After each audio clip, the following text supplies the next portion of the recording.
Hi, I'm Courtney. And I'm Kristy. And this is Heard at the Bar. We're solo doing this ourselves because Claire is not here with us. And we miss her. Yes, we miss Claire. It's Claire. But okay, we're doing this. We got this done. I do have to brag though. Okay. Because we were setting things up and I did set up faster than you. You did set up faster than me. Yes, you did. You had it all. We need that on record. We need the world to know that I'm more tech savvy. I'd like to actually say that right now. You're more tech savvy than me. It's been a day. No kidding, it's been a day. Yes. So like, we could go all the way back to the beginning of trying to get this even started.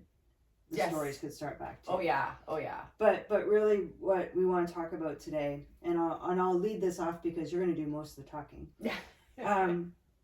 Is this idea of once you get to our age, yes, that you are in that sandwich generation, where you've got parents that need you and you still have kids that need you. And for me, I also have grandparents that still need me. So, yeah. So then within your day, your week, your month, you're being pulled in two separate directions of people who almost seem to need you just as much. Yes. Unfortunately, I'm estranged from my family, and we won't talk about that because I don't know if I legally can. No, not yet. Edit that.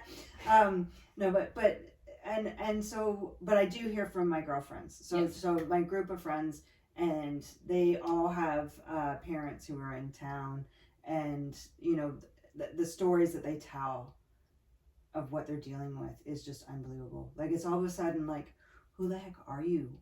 Like, where did you, like, it seems to me from the stories that I'm hearing, it's like they regress. Yes. Like you're almost dealing with teenagers. Yes. But even though they're older, it's like you're still dealing with teenagers. Yeah. On both sides of it. Yeah. So it's an example for me today would be my grandmother's 101. That's impressive. Yeah. So my grandmother's 101. My mom, I think she's 76 now. And then I have a 17-year-old daughter. So it's like, so today I had to take Neve to school, drop her off at high school. Then I had to drive across the city, pick up my grandmother, take her to her doctor's appointment, then get her back so that I could drive across the city to get Neve to take her, because Ryan had picked her up at school because it's some sort of a literacy test at high school for grade 10. So she's in grade 12, but that meant they changed her whole day around.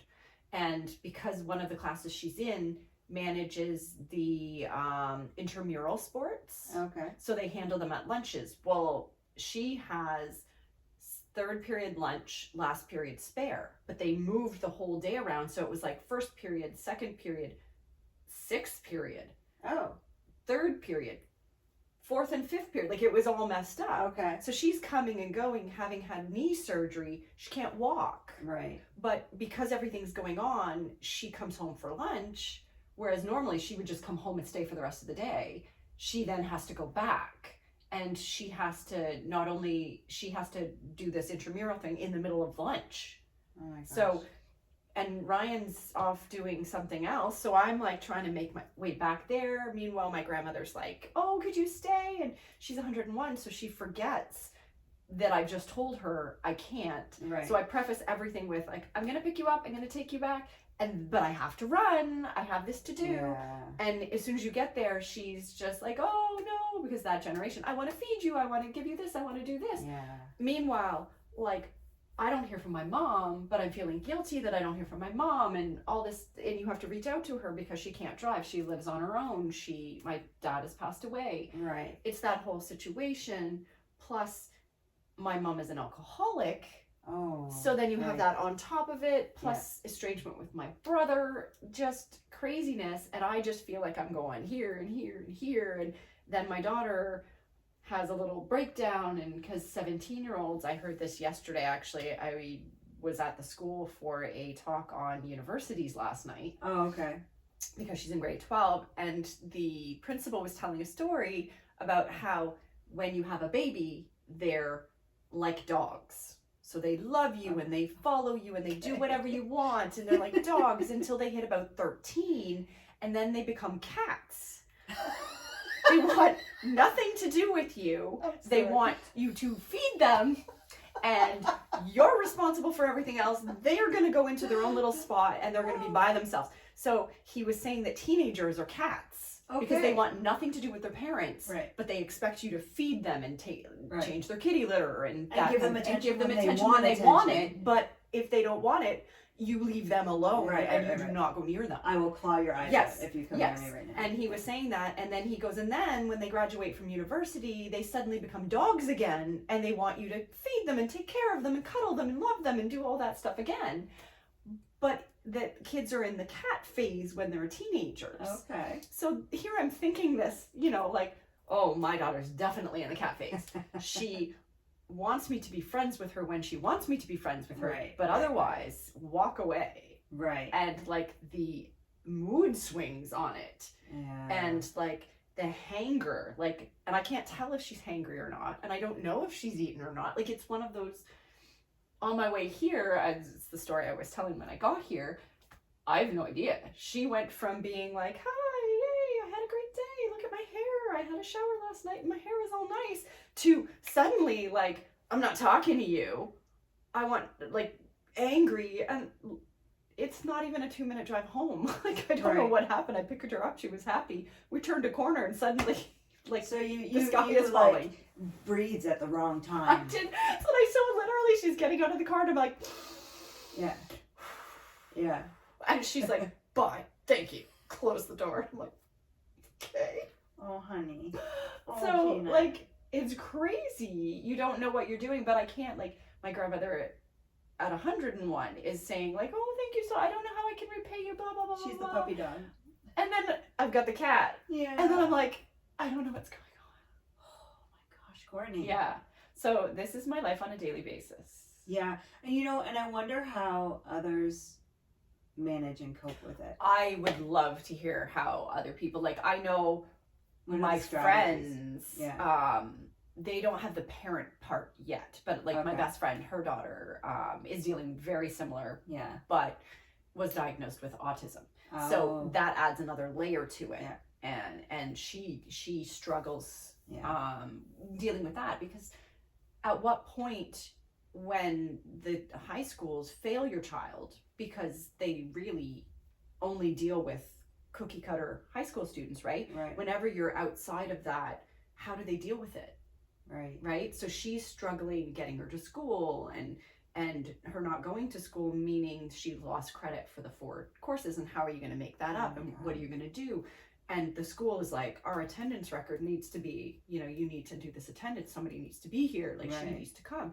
But how do you do that with a child who's struggling, and the schools aren't giving support?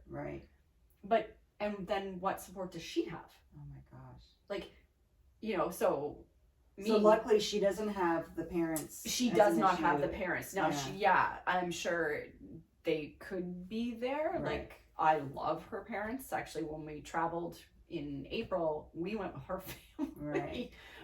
But she has, like, multiple, like, her husband, his dad was remarried 3 times.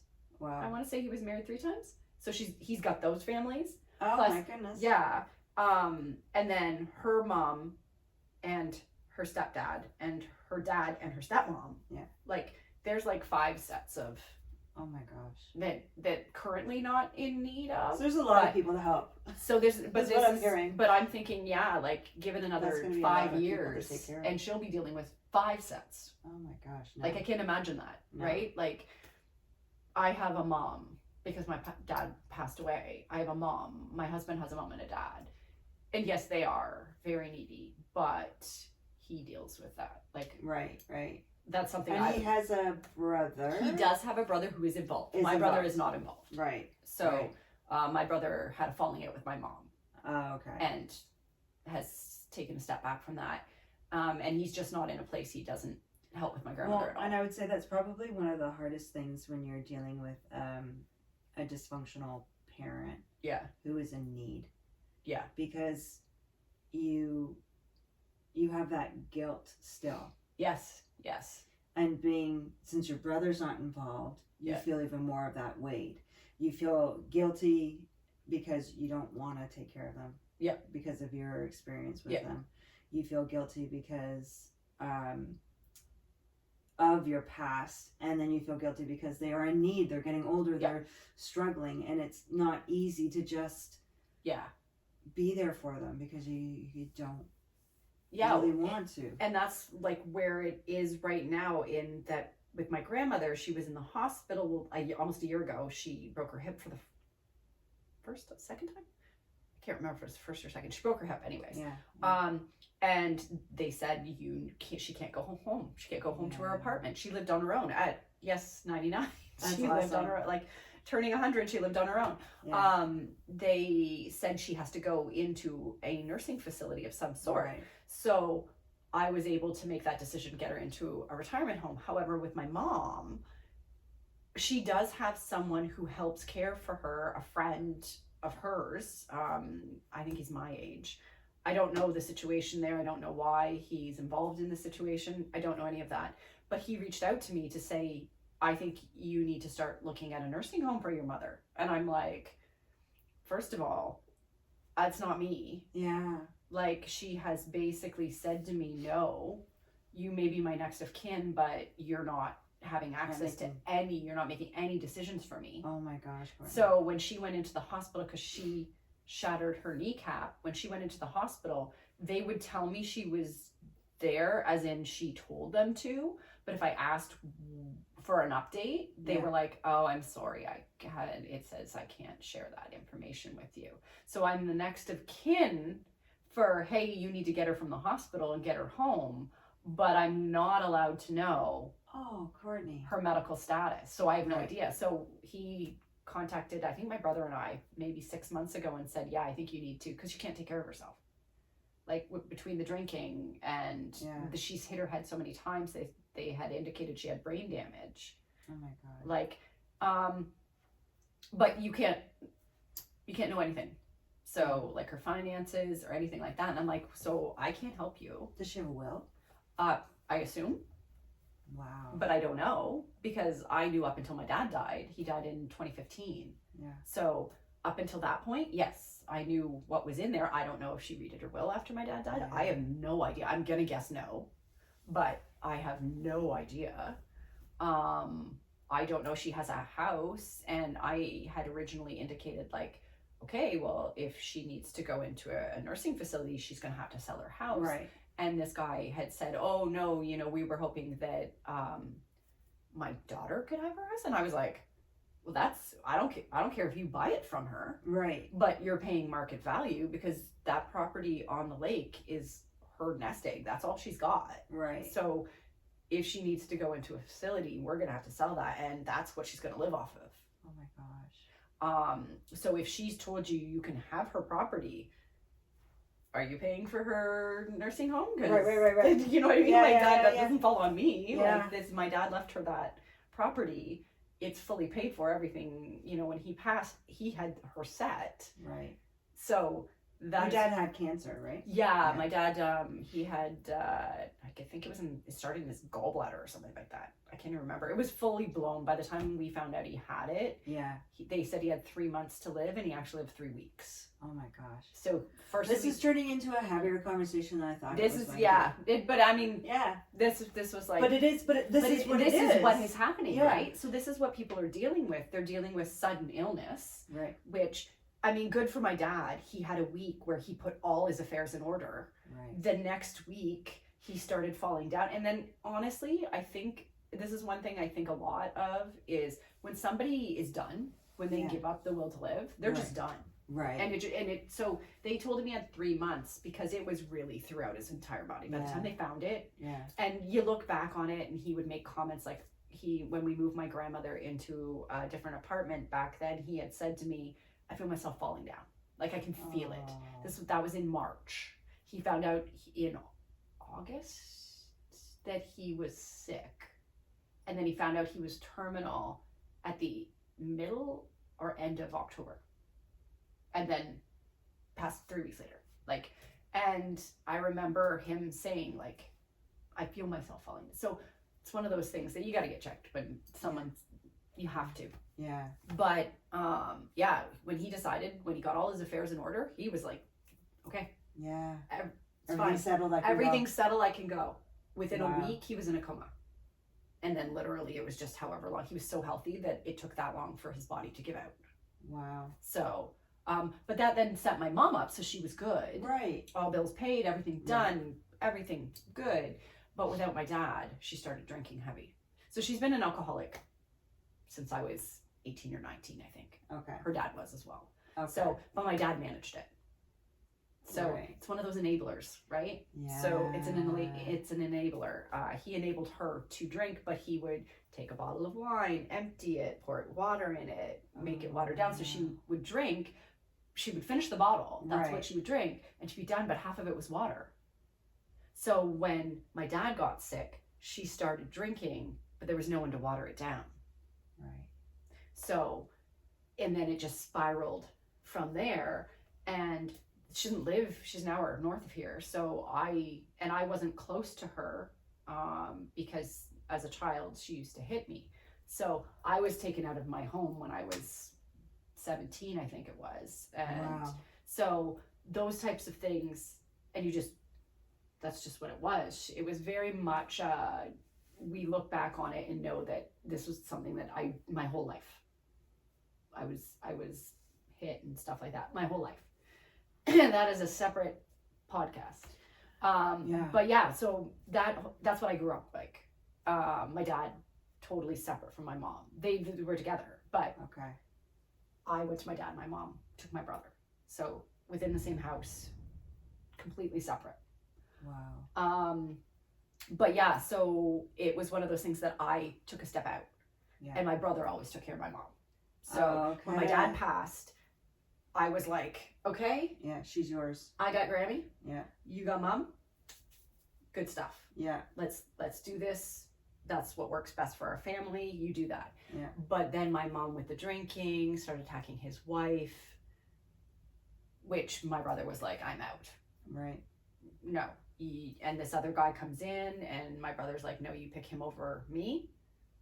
I'm done. Right. Which then leaves my mom to me.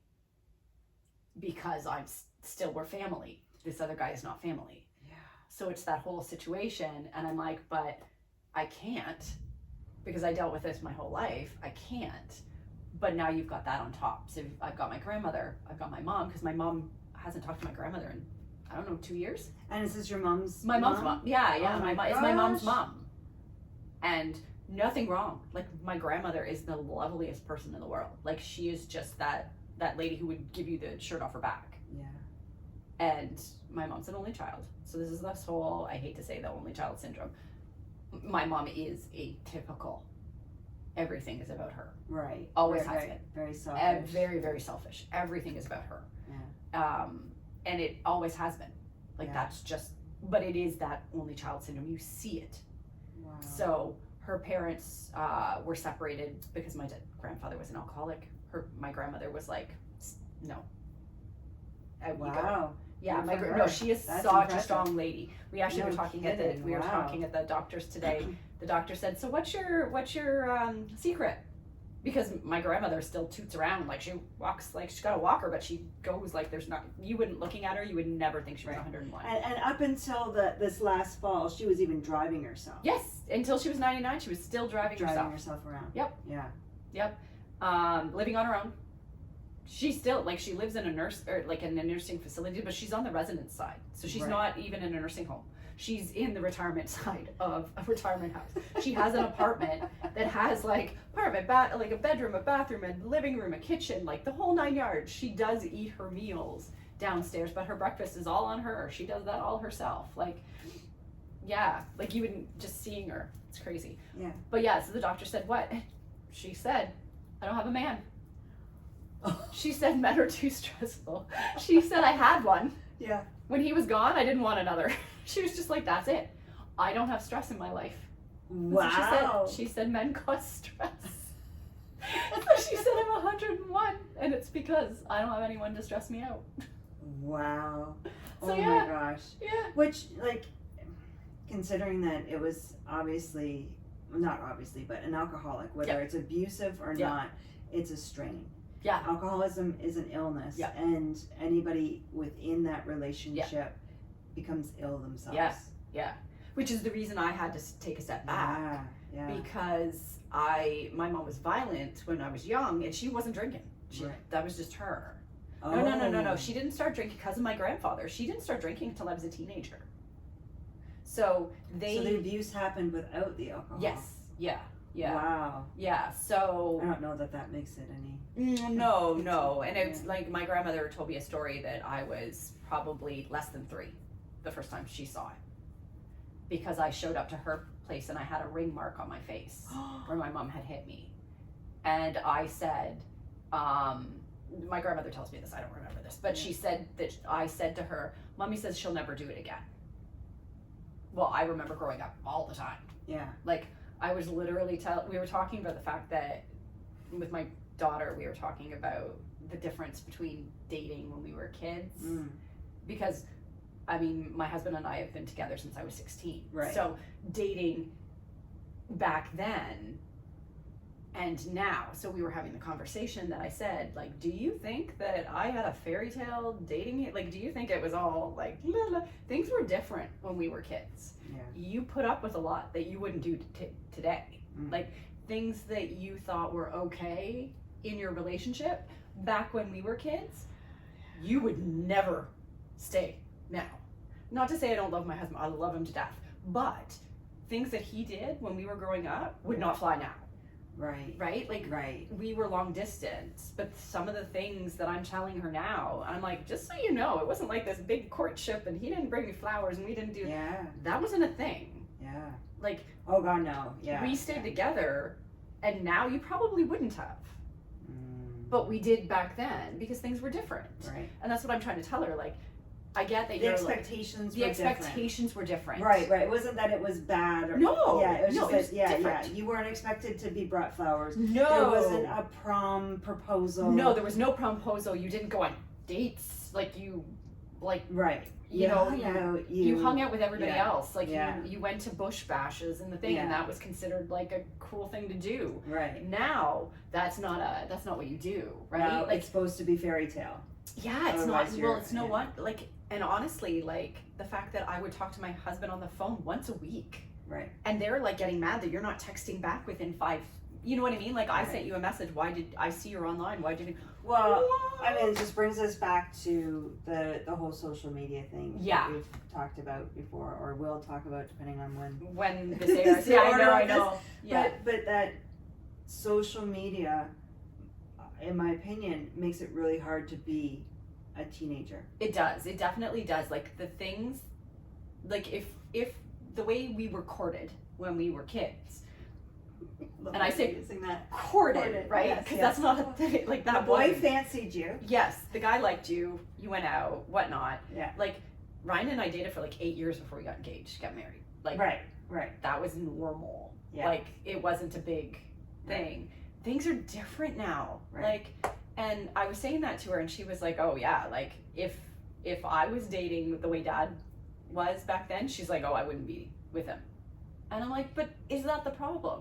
Yeah. Do you know what I mean? Like, do we not give people enough, like, well, and it's hard. I think the other thing too is, which, you know, for me, like, thinking back to my experience, is that I remember in high school, I was already thinking that I'm searching for my husband. Yeah.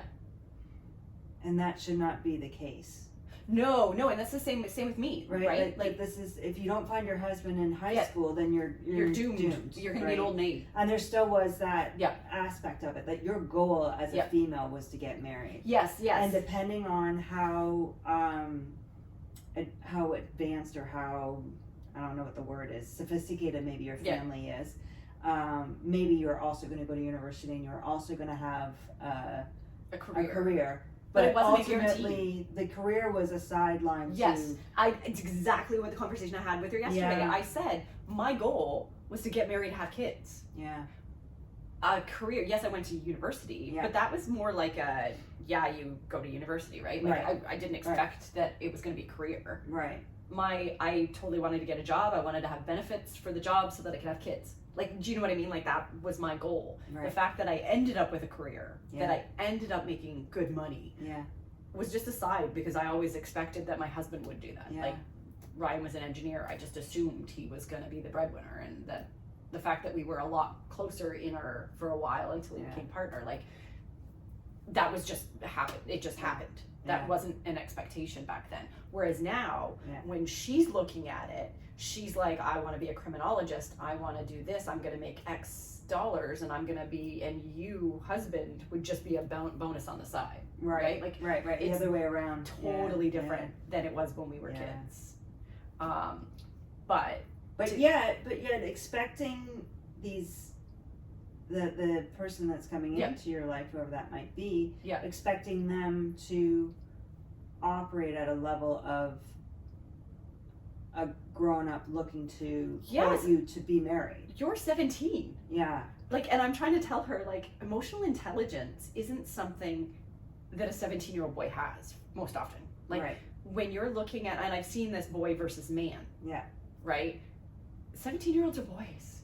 Yeah. They don't see it that way. Like, a man has emotional intelligence. Like, I've got a 20-year-old son who's just starting to Yeah. develop the emotional intelligence, and I can see it in him. What so the frontal lobe Yes. isn't fully developed No. until they're finding now 25. Yeah, 20. I think. Yeah, it's And much then- older. Yeah. And so that's why I'm saying to her, like, you can't expect him Yeah. to be able to understand. He has no idea. Right. Like, you think of these, oh, he's got to buy you flowers, oh, he's got to take you on dates. 17-year-old boys aren't thinking like that. No. They're thinking like, No. I'm sorry, they're hormonally driven. Like, they're hormonally driven. And like, you're a pretty girl. That's what Yeah. they're thinking. They're looking at you and they're thinking, you're pretty. No offense to No, sorry. teenage boys. Sorry, 17-year-old boys. But Because I'm sure they're a big part of our demographic and we don't want to offend them. but their parents are part of our demographic. But really, that's like, and these Yeah. 17-year-old girls see on social media, Yeah. but they're seeing 25, 26-year-old women talking. Right. And they're Right. comparing themselves Right. to these women and thinking, you know, you're going to go on these dates and they're going to take, no. Like, if you get a 17-year-old boy who actually respects you, and maybe he's not going to compliment you, and boys, really, you should say how nice your girlfriend looks, or just every now and then, you know, and if they say, you know, I could use one, please don't say compliment. Please say, oh, you look really pretty. Nice. Pretty, yeah. Say something nice. Don't joke. Like, because girls, that is missing. So having, because I'm kind of on the other side of it already. Yeah. With the teenage girls, Yes, right? yours are older. I've got Isabel's gonna be 20 this December, and Kayla is 33. Yeah. And I can tell you, they do come back. They come back tenfold. They become dogs again. They become dogs again. They become your friends. It's a different type of relationship. I think, I know, like, with Kayla more so with Isabel, she and I, during her teen years, fought. Yeah. And she and I were thick as thieves, but we fought. Yeah. Isabel is a peacekeeper.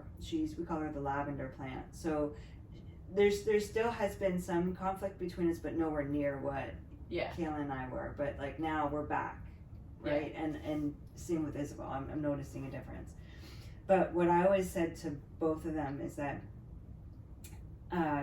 this is when you're in your teen years and your early 20s, this is your time to have crappy jobs, so that you can appreciate the good jobs that you get later. It is the time to try boys on, to then determine whether or not, like, what you like in a person. Yes. What you like, and what you're looking for. And I think that's the key, is that take some of that pressure off. You don't have to find the person right now. It will come when it's time for it to come. That's the conversation we had yesterday. Yeah. That's literally the conversation we had yesterday. I was like, do not expect to find your person now. You were young. So we started off, let's talk about the sandwich. We went all over the map. But we're still talking about the sandwich, right? Because Yeah. we're still we're stuck in the middle. But we definitely got to know you a little bit better Yeah, today. a little bit better. Wow. Okay. So I'm sure we'll bring up little pieces of this in future podcasts. For sure. I think so. Stay tuned. There's going to be we try to keep things light. We got a little bit serious. Yeah, a little bit. Yes. It's going to get. We could have some serious. We'll have you crying in some of these because there's There's both of us have been through Yes. some serious trauma. Yes. In our lives, which maybe is why we have such good. Yes, that's probably exactly. Yeah, exactly. Yeah. Well, thanks for watching us today. Today. At this point, watching this episode. Yep. We got to come up with a better sign off. We do. We'll get there. Okay. We're new. Till next time. Bye. Stay classy, San Diego.